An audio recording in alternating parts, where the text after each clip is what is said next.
हाँ प्यारे विद्यार्थियों, स्वागत है आपका न्यू उड़ान क्लासेस के अंदर। और कृषि पर्यवेक्षक में सस्य विज्ञान में आज का जो टॉपिक है वो है आवश्यक पोषक तत्व। बहुत ही महत्वपूर्ण है।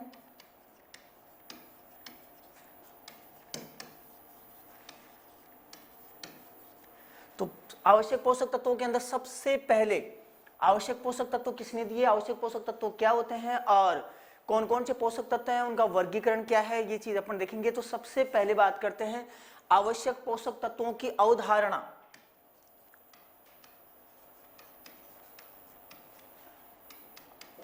तो अवधारणा के अंदर सबसे पहले आवश्यक पोषक तत्वों की अवधारणा है वो आर्नोन ने दी।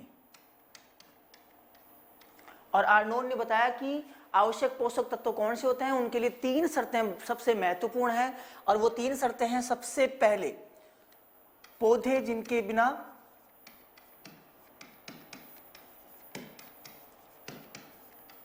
अपना जीवन चक्र पूरा ना कर सकें, जीवन चक्र पूरा ना कर सके।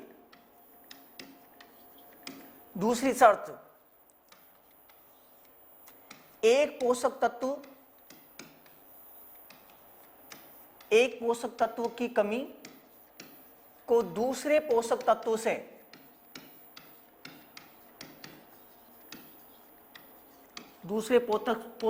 से पूरा ना किया जा सके।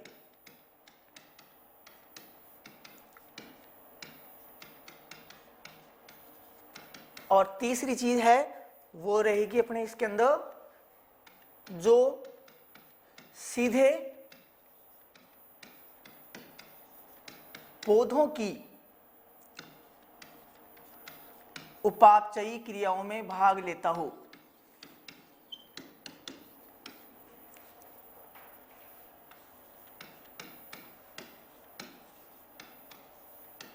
यानी कि कोई भी पोषक तत्व आवश्यक कब होगा, जब वो तीन शर्तें पूरी करता हो। एक, जिसके बिना पौधा अपना जीवन चक्र पूरा नहीं कर सके। नंबर दो, जो एक पोषक तत्व है, जैसे मान लो कि नाइट्रोजन है तो नाइट्रोजन की कमी को फास्फोरस या अन्य किसी दूसरे तत्व से पूरा नहीं किया जा सके। और तीसरा रहेगा वो रहेगा जो पौधों की उपापचयी क्रियाओं के अंदर सीधे रूप से भाग लेता हो, चाहे वो कोई भी पोषक तत्व हो। अगर किसी भी उपापचयी क्रिया के अंदर वो भाग ले रहा है तो वो क्या कहलाएगा, आवश्यक पोषक तत्व कहलाएगा। इसके बाद में बात करते हैं कि जो आर्नोन के अनुसार वर्गीकरण था, वो वर्गीकरण क्या था। तो वर्गीकरण के अंदर सबसे पहले अपन बात करते हैं, जो क्वेश्चन आपके एग्जाम के अंदर आता है वो है, पहला है आर्नोन के अनुसार। आर्नोन के अनुसार पोषक तत्व कितने थे, तो आर्नोन के अनुसार पोषक तत्व थे आपके 16। यानी कि आर्नोन ने आवश्यक पोषक तत्वों को बताया तो वो कितने थे, 16। लेकिन अगर अपने डायरेक्टली क्वेश्चन आता है कि आवश्यक पोषक तत्व कितने हैं अभी, तो आवश्यक पोषक तत्व वर्तमान में कितने हो जाएंगे आपके, वो हो जाएंगे आपके 17। और इसी के अंदर एक चीज जुड़ जाती है, वो है आपके 17वां आवश्यक पोषक तत्व, तो वो हो जाएगा आपके निकिल। और एक क्वेश्चन और आता है, वो आ जाएगा आपके निकिल का प्रभाव किसमें देखा गया, तो वो किसमें देखा गया, आपके धान में देखा गया। यानी कि निकिल का सबसे पहले प्रभाव जो देखा गया वो किसमें था, धान के अंदर। तो जो 16 पोषक तत्व आर्नोन ने बताया और अभी वर्तमान में कितने हैं, 17। तो इनका जो वर्गीकरण है वो वर्गीकरण कैसे है, सबसे पहले अगर बात करते हैं तो यहां पर आ जाएगा मुख्य पोषक तत्व। मुख्य कह दो, मेजर कह दो या वृहद। सबसे पहले मुख्य, वृहद या मेजर पोषक तत्व। तो इसके अंदर आ जाएगा, इसको भी क्लासिफाई करते हैं तो क्लासिफाई के अंदर आएगा सबसे पहले अगर बात करते हैं तो यहां पर इसके अंदर आ जाएगा आपके संरचनात्मक, और दूसरा हो जाएगा आपके प्राथमिक, और अगर तीसरी बात करते हैं तो यहां पर आ जाएगा द्वितीयक। और जो दूसरा होगा वो दूसरा हो जाएगा आपके सूक्ष्म पोषक तत्व, जिनको सूक्ष्म भी कह सकते हैं या इनको माइनर, और या फिर कहेंगे इनको ट्रेस। तो दो रूपों के अंदर इसको अपन क्लासिफाई करेंगे। तो सबसे पहले मुख्य पोषक तत्व की बात करते हैं, संरचनात्मक। तो संरचनात्मक आ जाएगा आपके CH और O। ये इसलिए है क्योंकि पौधे का 95% से ज्यादा भाग इन्हीं के द्वारा बना हुआ होता है, तो इनको अपन कहते हैं संरचनात्मक। इसके बाद में प्राथमिक की बात आती है, तो प्राथमिक हो जाएगा आपके नाइट्रोजन, फास्फोरस और पोटास। और इसके बाद में द्वितीयक की बात आती है तो आ जाएगा आपके कैल्शियम, मैग्नीशियम और सल्फर। इसके बाद में सूक्ष्म पोषक तत्वों की बात करते हैं। यहां पर अपन बात कर रहे हैं तो यहां पर जो आपके पोषक तत्व हो गए वो कितने हो गए? 9। तो इसके अलावा जो बचेंगे वो 7 कौन से हो जाएंगे आपके? वो हो जाएंगे सूक्ष्म पोषक तत्व। तो देखो सूक्ष्म पोषक तत्व हो जाएंगे आपके मोलिब्डेनम, मैग्नीज, आयरन, इसके बाद में कॉपर, इसके बाद में हो जाएगा बोरॉन, इसके बाद में है आपके क्लोरीन। ये पोषक तत्व होंगे, ये कौन से होंगे? ये आपके सूक्ष्म पोषक तत्वों के अंदर आ जाएंगे। तो यहाँ पर सूक्ष्म पोषक तत्व मोलिब्डेनम हो गया, मैग्नीज हो गया, आयरन हो गया, कॉपर, बोरॉन और क्लोरीन। इसके बाद में जो आपके निकेल है, वो निकेल भी किसी के अंदर आता है, आपके सूक्ष्म पोषक तत्वों के अंदर ही आता है, तो वो हो जाएगा आपके निकेल। यानी कि क्वेश्चन जो यहाँ से आता है वो क्वेश्चन ये इंपॉर्टेंट है कि यहाँ ये पूछा जाता है। अगर क्वेश्चन की बात करते हैं तो क्वेश्चन के अंदर आपको ध्यान रखना है, इनमें से कौन सा पोषक तत्व सूक्ष्म नहीं है, तो भी अपने को ध्यान रखना। और ये भी पूछा जाता है कि कौन सा पोषक तत्व है वो द्वितीयक नहीं है। ये क्वेश्चन इसके अंदर से आता है और दोनों इंपॉर्टेंट है, ये चीज अपने को ध्यान रखनी है। या तो ये पूछेगा कि द्वितीयक पोषक तत्व कौन सा है, और या पूछेगा कि सूक्ष्म पोषक तत्व है या नहीं है। ये हो गया अपने इसके अंदर वर्गीकरण। वर्गीकरण के बाद में अब देखते हैं पोषक तत्व और उनके कार्य। पोषक तत्व एवं उनके कार्य बहुत महत्वपूर्ण है, इसको याद रखना है। तो सबसे पहले अपन बात करते हैं नाइट्रोजन, फास्फोरस और पोटास की। तो सबसे पहले अगर अपन देखते हैं तो मुख्य पोषक तत्वों के अंदर अपने कार्बन, हाइड्रोजन और ऑक्सीजन, तो वो तो क्या हो गए? संरचनात्मक पोषक तत्व हो गए, जिनके द्वारा पौधों का 95% से ज्यादा भाग बना हुआ होता है। तो सबसे पहले अपन इनके अंदर प्राथमिक में देखते हैं तो नाइट्रोजन। तो नाइट्रोजन की अगर बात करते हैं तो नाइट्रोजन के अंदर अपने को ध्यान रखना है, नाइट्रोजन में सबसे महत्वपूर्ण भाग एक आता है कि कौन सा पोषक तत्व या पादप का कौन सा भाग, जिसके अंदर कौन सा तत्व मुख्य रूप से पाया जाता है। तो नाइट्रोजन के अंदर आपको सभी चीजें बतानी है, चाहे वो आपका प्रोटोप्लाज्म हो, कोशिका में कोई भी चीज होती है वो नाइट्रोजन के बिना नहीं बनी हुई होती है। तो प्रोटोप्लाज्म आ गया, इसके बाद में एंजाइम आ गए, प्रोटीन, न्यूक्लिक एसिड, यानी कि सभी पोषक तत्व जितने भी हैं आपके कोशिका के अंदर होंगे वो किसके द्वारा बने हुए होते हैं? वो नाइट्रोजन के द्वारा बने हुए होते हैं। इसके बाद में नाइट्रोजन का मुख्य कार्य, तो नाइट्रोजन का मुख्य कार्य आ जाएगा, वो हो जाएगा वानस्पतिक वृद्धि। ये क्वेश्चन आता है आपके, इंपॉर्टेंट है। वानस्पतिक वृद्धि किसके द्वारा होती है? वो होती है नाइट्रोजन के द्वारा। अब नाइट्रोजन, फास्फोरस, इन तीनों के अंदर यहाँ पर नाइट्रोजन के कुछ कुप्रभाव होते हैं, वो अपने को ध्यान रखने हैं। अगर नाइट्रोजन अधिक है तो उसके कारण से क्या होगा, और पोटेशियम उसको कैसे इसके विपरीत काम करता है वो भी अपने को देखना है। तो यहाँ सबसे पहले अगर बात करते हैं नाइट्रोजन के अंदर, तो नाइट्रोजन के अंदर अगर वानस्पतिक वृद्धि अधिक हो रही है और वानस्पतिक वृद्धि होगी तो उसके कारण से क्या हो जाएगा? यहाँ कोमलता, और कोमलता को भी अपन दूसरे रूप में लिख सकते हैं मांसलता। और मांसलता क्योंकि वृद्धि ज्यादा हो रही है तो कोमलता होगी और आपकी मांसलता होगी। और मांसलता होने के कारण से सबसे पहला होता है कीट एवं व्याधियों का अधिक प्रकोप, अधिक प्रकोप। दूसरा अगर बात करते हैं तो फसल पकने में देरी, फसल पकने में देरी, क्योंकि अगर पौधों के अंदर वानस्पतिक वृद्धि होती रहती है तो वानस्पतिक वृद्धि होगी तो उसके कारण से जो फसल है उसके पकने में क्या होगा? देरी हो जाएगी। तो फसल पकने में देरी और कीट एवं व्याधियों के प्रति अधिक संवेदनशीलता अपन कह सकते हैं, क्योंकि संवेदनशील अधिक हो जाएगा, यानी कि उनके अंदर कीट एवं व्याधियों का प्रकोप होगा, वो क्या होगा? ज्यादा होगा। तो यहाँ पर कीट एवं व्याधियों का अधिक प्रकोप, फसल पकने के अंदर देरी। अब यहाँ पर अगर अपन बात करते हैं तो अगर नाइट्रोजन का कुप्रभाव अगर कम करता है तो वो करता है आपके पोटेशियम, लेकिन उससे पहले अपने फास्फोरस है, तो फास्फोरस का मुख्य काम होगा वो क्या है, फास्फोरस का काम है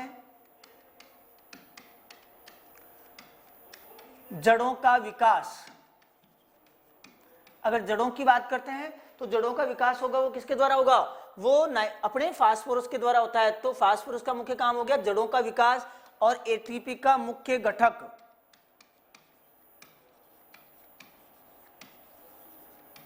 और एटीपी का मुख्य घटक है, इसीलिए इसको कहते हैं की ऑफ लाइफ, यानी कि जीवन का आधार। क्यों कहेंगे, क्योंकि किसी भी कोशिका के अंदर या किसी भी शरीर के अंदर अगर अपने को जो ऊर्जा मिलती है, ऊर्जा का मेन जो स्रोत है वो क्या होगा, आपके एटीपी होता है। इसलिए अपने फास्फोरस को क्या कहा जाता है, की ऑफ लाइफ कहा जाता है। इसके बाद में पोटेशियम की बात करते हैं। पोटेशियम जो चीजें, जो कुप्रभाव नाइट्रोजन की अधिकता के हो रहे हैं उनको रिक्लेमेट करता है, यानी कि उनसे बचाने का काम कौन करता है, वो पोटेशियम करता है।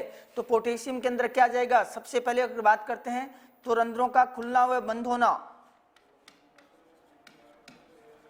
रंध्रों का खुलना व बंद होना। अगर ये बात करते हैं तो अपन इसको ये भी कह सकते हैं कि एक इनडायरेक्टली, यानी कि आपके प्रत्यक्ष रूप से नहीं करता लेकिन अप्रत्यक्ष रूप से परासरण नियमन का काम करता है। लेकिन अगर आपको पूछा जाता है तो परासरण नियमन किसमें बताना है अपने को, क्लोरीन के अंदर। क्लोरीन नहीं आता है तो अपन क्या बताएंगे, पोटेशियम बताएंगे। इसके बाद में बात करते हैं आपके नाइट्रोजन का। तो नाइट्रोजन के अंदर अपन ने वानस्पतिक वृद्धि का है। अगर अपन बात करें ऑक्सीजन, ऑक्सीजन के संचरण के लिए भी आपने क्या आवश्यक है, नाइट्रोजन आवश्यक है। तो यहाँ पर फास्फोरस हो गया और पोटेशियम, पोटेशियम के अंदर क्या हुआ, रंध्रों का खुलना व बंद होना। तो ये दोनों जो कुप्रभाव है वो किसके द्वारा होंगे, वो पोटेशियम के द्वारा रिक्लेमेट होते हैं। तो यहाँ पर अपन बात करते हैं पोटेशियम के अंदर तो क्या हो जाएगा, एक आता है कठोरता जिसको हार्डनेस बोलते हैं,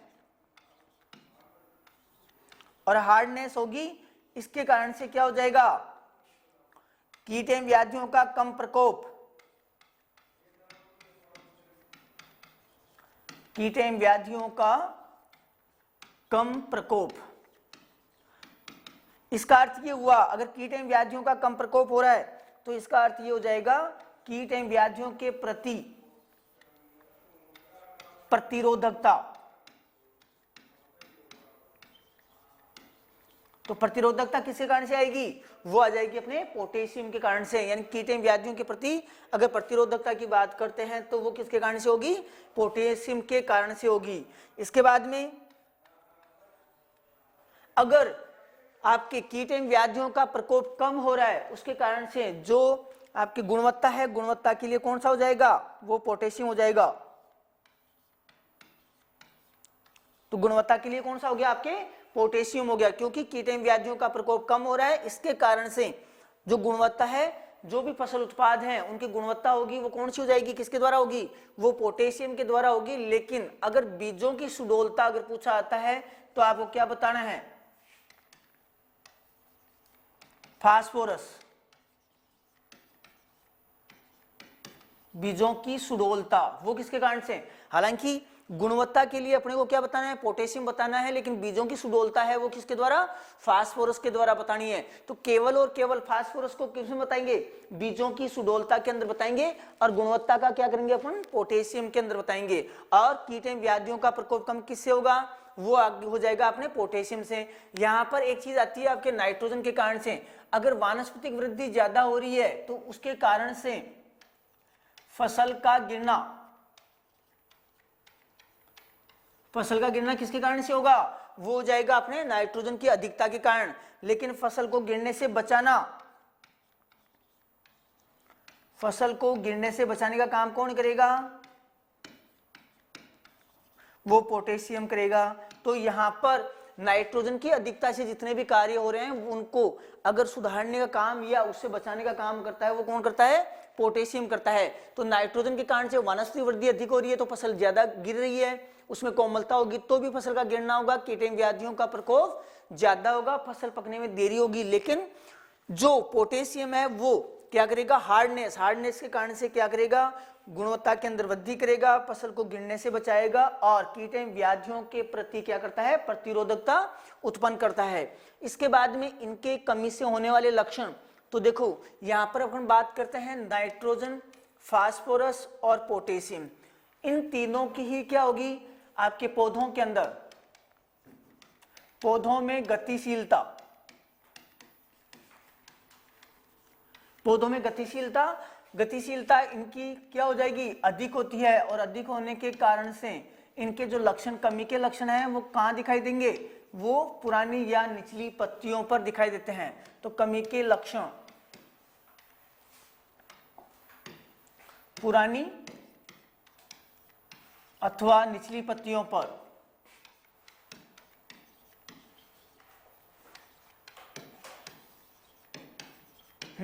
अब लक्षण कैसे दिखाई देते हैं, तो सबसे पहले अगर नाइट्रोजन की बात करते हैं तो नाइट्रोजन के अंदर हालांकि लक्षण जो दिखाई देंगे वो पुरानी अथवा निचली पत्तियों पे दिखाई देंगे, लेकिन इसके अंदर क्या होगा, जो हरिमाहीनता ही होती है वो किस रूप में, इसी कमी से जो होगा वो क्या हो जाएगा, सूखा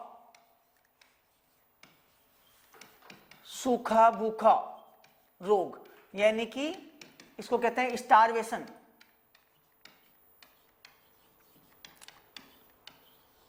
सूखा भूखा रोग होगा वो किसी कमी से हो जाएगा, नाइट्रोजन की कमी से हो जाएगा, यानी कि हरिमाहीनता होती है लेकिन पौधों के अंदर वृद्धि नहीं हो पाती, और वृद्धि नहीं हो पाती है तो उसको कहते हैं स्टारवेशन, यानी कि सूखा भूखा रोग, तो वो नाइट्रोजन की। अगर फास्फोरस की बात करते हैं तो फास्फोरस के कारण से क्या हो जाएगा, जड़ों की वृद्धि नहीं होगी,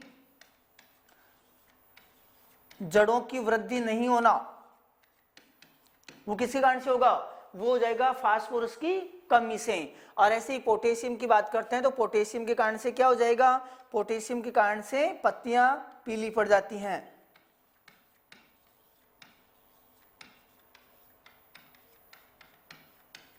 पत्तियां पीली पड़ जाती हैं।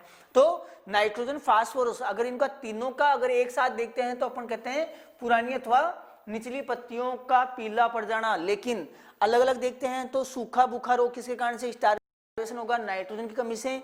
जड़ों का विकास कब नहीं होगा, जब फास्फोरस की कमी होगी, और पोटेशियम के अंदर क्या हो जाएगा, जो निचली पत्तियां हैं वो पीली पड़ जाती हैं। इसके बाद में बात करते हैं कैल्शियम, मैग्नीशियम और सल्फर, जो अपने द्वितीय पोषक तत्व हैं। सबसे पहले कैल्शियम की बात करते हैं तो कैल्शियम के अंदर आपके कोशिका विभाजन, कैल्शियम का जो मुख्य कार्य है वो क्या है, कोशिका विभाजन। दूसरा मैग्नीशियम, पर्णहरित का मुख्य घटक, क्लोरोफिल, पर्णहरित क्लोरोफिल का मुख्य घटक।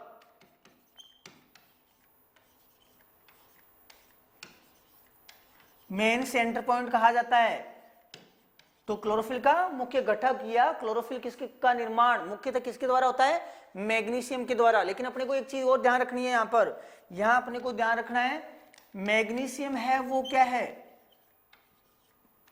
क्लोरोफिल का मुख्य घटक, तो क्लोरोफिल निर्माण के लिए आवश्यक,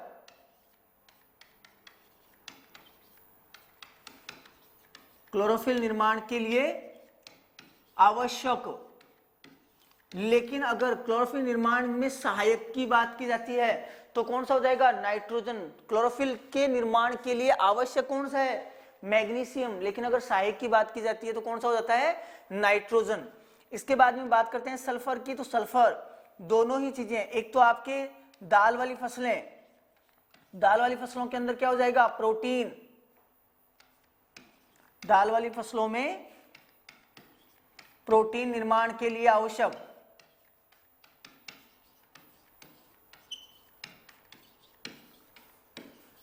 और साथ के अंदर दूसरा क्या आ जाएगा आपके तेल वाली फसलों में,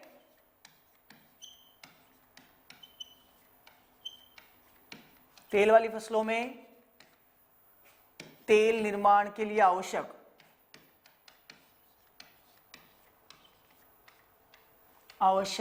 और एक चीज और आता है जो आपके सल्फर कंटेनिंग एमिनो एसिड होते हैं, यानी कि सल्फर वाले अमीनो अम्ल,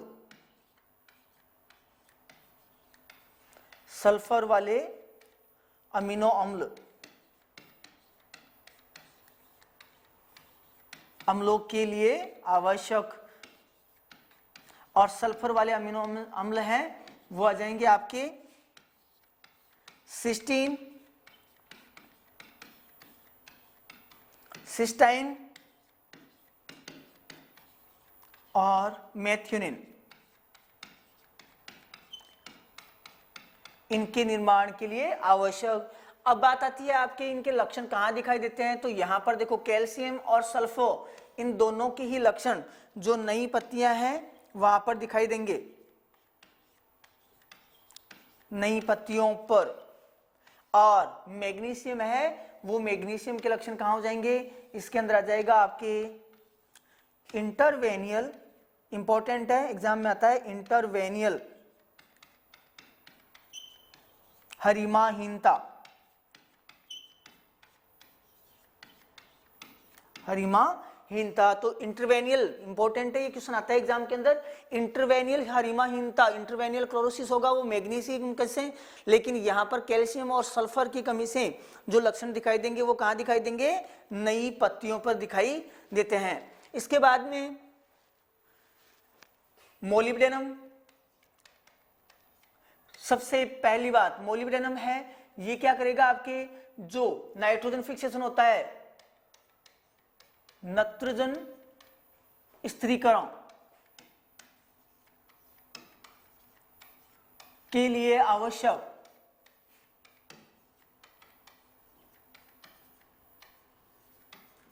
नाइट्रोजन फिक्सेशन के लिए मोलिब्डेनम आवश्यक होता है, इंपॉर्टेंट है, ये क्वेश्चन भी आता है एग्जाम के अंदर।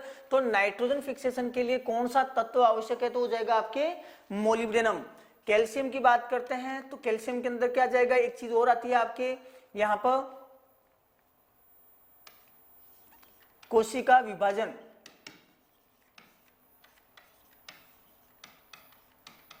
क्लोरीन की बात करते हैं तो क्लोरीन के अंदर अपन ने बात की थी पोटेशियम अपने अप्रत्यक्ष रूप से प्रभावित करता है, और कैल्शियम अपने क्लोराइड होगा वो डायरेक्टली प्रभावित करेगा, तो हो जाएगा यहां पर आपके परासरण नियमन, परासरण नियमन। इसके बाद में अगर आयरन की बात करते हैं, अभी अपन ने बात की थी, सबसे पहले जो जितनी भी ऑक्सीकरण अपचयन क्रियाएं हैं, ऑक्सीकरण अपचयन क्रियाओं में सहायक, और दूसरा जो सबसे महत्वपूर्ण है आयरन के अंदर वो आ जाएगा आपके श्वसन में O2 का वाहक, यानी कि ऑक्सीजन को ले जाने वाला ऑक्सीजन कैरियर कौन होता है, आपके आयरन होता है। इसके बाद में अगर सिलिकॉन की बात करते हैं,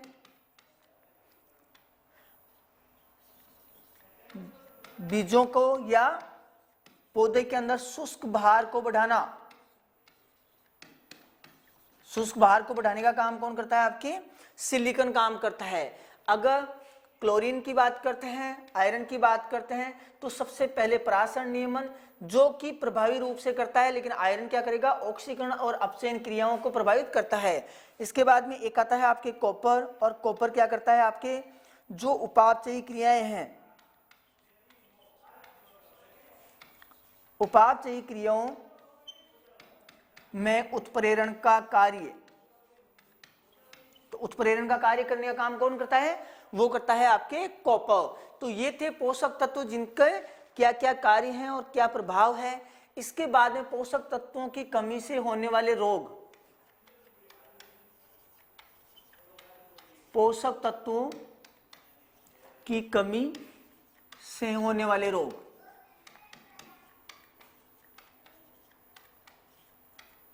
इंपॉर्टेंट है, एक क्वेश्चन इसके अंदर किसी भी एग्जाम में हो, एक क्वेश्चन इसमें से जरूर आता है। सबसे पहले अपन बात करते हैं अपन जिंक, धान का खेरा रोग, दूसरा जिंक की कमी से ही होता है, वो हो जाएगा आपके मक्का में सफेद कलिका, सफेद कलिका रोग।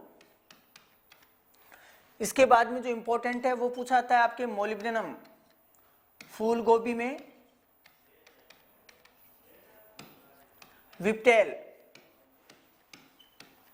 विप्टेल रोग बहुत ही महत्वपूर्ण है, ये भी एग्जाम के अंदर आता है। इसके बाद में कॉपर,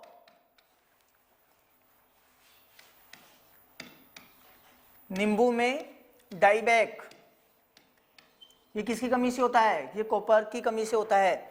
इसके बाद में बोरॉन की बात करते हैं, नेक्रोसिस, किसी भी फसल में पूछा जाए आपको, किसी भी फसल के अंदर अगर आपको नेक्रोसिस पूछा आता है तो अपने को क्या करना है? डायरेक्टली ये बताना है कि नेक्रोसिस किसकी कमी से होगा? वो बोरॉन की कमी से होगा। फलों का फटना, इसी का दूसरा रूप है, नेक्रोसिस का ही दूसरा रूप है फलों का फटना, जो मेनली किसके अंदर होता है? आपके अनार के अंदर होता है, तो वो किसके द्वारा होगा? आपके बोरॉन की कमी से होगा। इसके बाद में बात करते हैं अपने फास्फोरस, सिकल सेफ,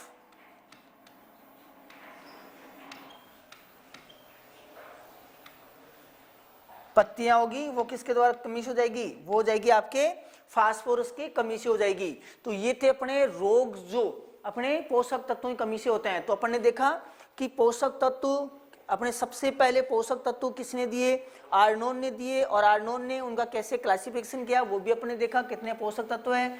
आर्नोन के अनुसार 16 है, लेकिन आवश्यक पोषक तत्व पूछे जाते हैं तो 17, और 17वां पोषक तत्व क्या है? अपने निकल हो जाएगा। इसके बाद में अपन ने देखा क्लासिफिकेशन के अंदर कि संरचनात्मक, प्राथमिक और द्वितीयक तत्व, यानी कि जो मुख्य पोषक तत्व हैं, इनकी आवश्यकता होती है 1 ppm से ज्यादा। पौधों को 1 ppm से ज्यादा की आवश्यकता होती है, और सूक्ष्म होते हैं उनको 1 ppm से कम की आवश्यकता होती है।